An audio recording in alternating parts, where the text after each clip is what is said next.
बिस्मिल्लाहिर्रहमानिर्रहीम। अस्सलाम वालेकुम। मैं उम्मीद करती हूँ आप सब खैरियत से हैं।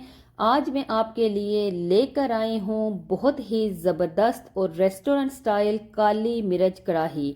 अगर आप गोश्त के असली टेस्ट और काली मिर्च की खुशबू को पसंद करते हैं तो ये रेसिपी आपके लिए है। देखिए कैसे कम मसालों में तैयार होती है ये लाजवाब कढ़ाई, जो हर बाइट में मज़ेदार और जूसी है। और अब आ जाते हैं इस बहुत ही मज़ेदार रेसिपी की तरफ।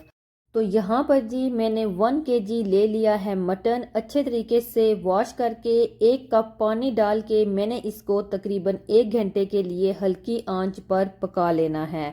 गोश्त को अच्छे से हमने गलाना है। दूसरी साइड पे यहाँ पर मैंने एक पैन में डाला है देसी घी। आप देसी घी की जगह कुकिंग ऑयल भी इस्तेमाल कर सकते हैं। यहाँ पर मैंने 3 अदद टमाटर हैं, इनको ऐसे दरमियान से कट करके मैंने इस जो पैन है इसमें कुछ इस तरह से रख देने हैं। यहाँ पर 1-1 टेबल स्पून जिंजर और गार्लिक पेस्ट की मैंने डाली है। फिर मैंने इसको कवर करके मीडियम आंच पर 5 मिनट के लिए पका लेना है। जैसे ही खुशबू आना स्टार्ट हुई, मैंने जो स्टीम भी थोड़ी सी आ गई थी, आप देख सकते थे ऐसे, तो मैंने इसका कवर हटाया है। हांडी थोड़ी सी नीचे भी लगने वाली थी, आपने इस बात का भी ध्यान रखना है। बस थोड़ी सी हमने मिक्सिंग करनी है। अभी फ्लेम को बिल्कुल मैंने स्लो कर दिया है और स्लो फ्लेम पे हमने इसको तब तक पकाना है जब तक कि टमाटरों की जो स्किन है वो इजीली पील ना हो जाए। साथ में मैंने इसको चेक भी करते रहना है, आप भी इसी तरह से चेक कीजिएगा। अभी आप देख सकते हैं जो स्किन है ये इजीली इसके ऊपर से उतर रही है। स्किन को हमने निकाल लेना है। जैसे ही तमाम टमाटरों की स्किन उतर जाएगी, फिर हमने क्या करना है कि जो गोश्त था जिसको हमने गला लिया था वो हमने इसमें ऐड करना है। थोड़ी सी गोश्त के साथ यखनी भी है। हमने क्या करना है कि गोश्त, टमाटरों और यखनी की यहाँ पर अच्छे से भुनाई करनी है।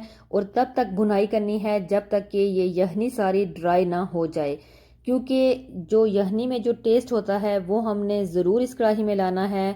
तो ये प्रोसेस आप ज़रूर कीजिएगा। यहाँ पर मैंने मीडियम आंच करके बस कवर कर दिया था ताकि जो यखनी है, जो पानी है, ये ड्राई हो जाए। तो यहाँ पर अभी आप देख सकते हैं काफ़ी हद तक जो है वो ड्राई हो चुका है, बस थोड़ा सा रह गया है। यहाँ पर मैंने फ्लेम को हाई करना है और हाई करके यहाँ पर मैंने ब्लैक पेपर पाउडर जो है 1 टीस्पून इसमें ऐड कर दिया है। इसके अलावा इसमें कोई मसाले नहीं जाएंगे, आपकी मर्ज़ी है। आप हरी मिर्चें इसमें ऐड कर सकते हैं, वो भी बहुत मज़े की होती हैं, लेकिन मैं यहाँ पर आज सिर्फ इसमें काली मिर्चें ही डाल रही हूँ। यकीन करें बहुत ही सिंपल, नमक और काली मिर्चें ये दोनों सिर्फ इसमें गई हैं। और नमक मैंने जब गोश्त गलाने के लिए रखा था वहाँ पर इसमें ऐड कर दिया था। अभी आप देख सकते हैं बहुत ही अच्छी मज़ेदार सी भुनाई हो चुकी है। मैंने बस 10 मिनट के लिए इसकी भुनाई की थी हाई फ्लेम पे।